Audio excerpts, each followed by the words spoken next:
প্রিয় ভিউয়ার্স, আসসালামু আলাইকুম। সবাই কেমন আছেন? আশা করি সবাই ভালো আছেন। যাক, আলহামদুলিল্লাহ, আপনাদের দোয়া ও ভালোবাসায় আপনাদের তো আমরাও ভালো আছি, আলহামদুলিল্লাহ।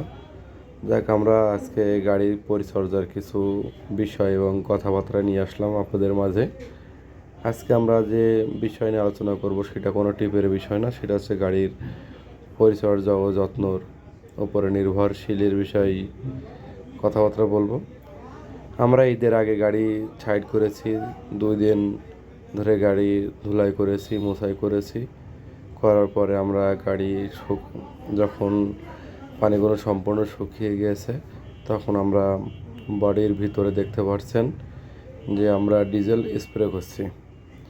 এই বডির ভিতরে ডিজেল স্প্রে করলে কি হয়, আপনাদের যে জংগুলো ধরে আছে, লেগে আছে গায়ে, এগুলো ভিতরে আপনার এই ডিজেলগুলো টেনে নেবে। এখন আমরা বডির ভিতরে স্প্রে করছি, বডির ভিতরে হয়ে গেলে তখন আমরা বডির বাইরে করব। বডির ভিতরে শেষ করলাম, করে আমরা এখন বডির বাইরে আসলাম। বাইরে যেগুলো তেল স্প্রে করছি, কারণ হচ্ছে 4-5 দিন এখানে থাকবে, থাকার পরে বৃষ্টিতে অনেকগুলো জং ধরে যায়। এই বৃষ্টিতে জংগুলো ধরবে না, পানিগুলো টানবে না, তখন জংও ধরবে না।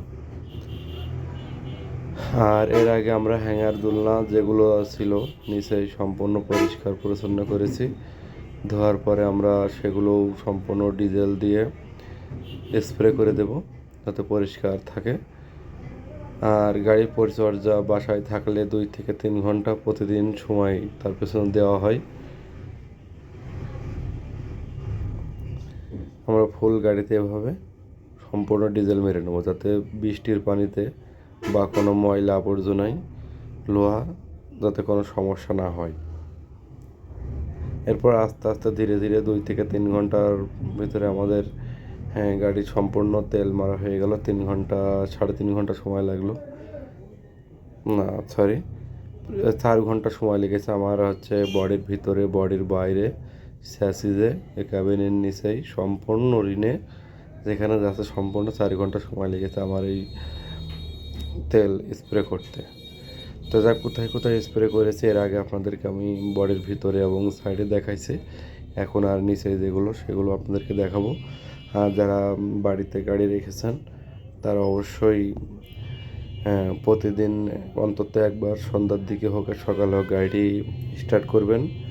2-5 মিনিট স্টার্টে রাখবেন, ব্যাটারিটা চাঙ্গা রাখবেন। আবার দেখা যাচ্ছে গাড়িটা 1 হাত কি 2 হাত পিছনে দিলেন, অথবা আবার 2 হাত আগে দিলেন। কারণটা হচ্ছে যে যদি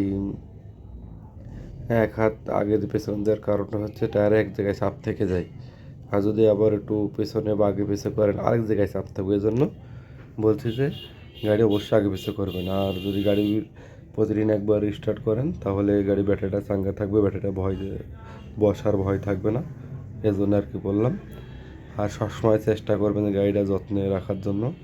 দেখতে পাচ্ছেন যে যেগুলো আমরা সাইডে, এগুলো সব আমরা এর আগে ডিজেল দিয়ে পরিষ্কার করে নিয়ে ধুলাই মোছাই করেছি। তারপর আবার তেল মেরে দিয়েছি ইনশাল্লাহ। এখন এখানে তেল মারার উপকারিতা হচ্ছে যে এখানে ধুলো ময়লা লাগলে আমরা পানি মারবো, পানি মারলে আবার সম্পূর্ণগুলো ধুয়ে চলে আসবে, যাতে লোহায় মরিচা ধরবে না এবং অন্যান্য যেগুলো আছে ওগুলো কোনো সমস্যা হবে না। যারা আমার চ্যানেলটিকে সাবস্ক্রাইব করেননি তারা অবশ্যই চ্যানেলটিকে সাবস্ক্রাইব করবেন এবং লাইক করবেন, শেয়ার করবেন এবং কমেন্টের মাধ্যমে আপনাদের মূল্যবান মতামতগুলো জানাবেন। আপনাদের কোনো সাজেশন থাকলে অবশ্যই আমাদেরকে দেবেন, আমরা চেষ্টা করব সেগুলো করার জন্য। আর ঈদের পরে মার্কেটে নেওয়া যাওয়া পর্যন্ত হচ্ছে মার্কেটের কোনো টিপ সেগুলো আপনাদেরকে দেখাতে পারছি না, এই জন্য দুঃখিত, কিন্তু কী করা যাবে। আর বাড়ি থাকলে যে পরিষ্কার পরিচ্ছন্নতা কীভাবে রাখতে হয়, কীভাবে তাদের পরিচর্যা করা লাগে, সেগুলো আপনাদেরকে সবসময় আপডেট দেব। এই জন্য সাগর ট্রাভেলের চ্যানেলে অবশ্যই চোখ রাখবেন। যে ঈদে বা যদি গাড়ি কিছুদিন বসে থাকে সেগুলো কী কী করণীয়, সে ভিডিওগুলো অবশ্যই আগামীকালকে অথবা 1 দিন পরে দেব, সেগুলো অবশ্যই আপনারা দেখবেন। তেলের ট্যাঙ্কিতে চ্যাসিস দিয়ে হ্যাগার দোল্লা, নিচে ডিভান্সেল ফরেন এক্সেল এবং ক্যাবিনের পিছনে যেগুলো আছে সম্পূর্ণ ডিজেল মেরে দিয়েছি। সামনে রিনো দিয়েছি এবং চ্যাসিসের ভিতরে গাড়ির সামনেও দেখাচ্ছি, আপনি দেখানোর চেষ্টা করছি।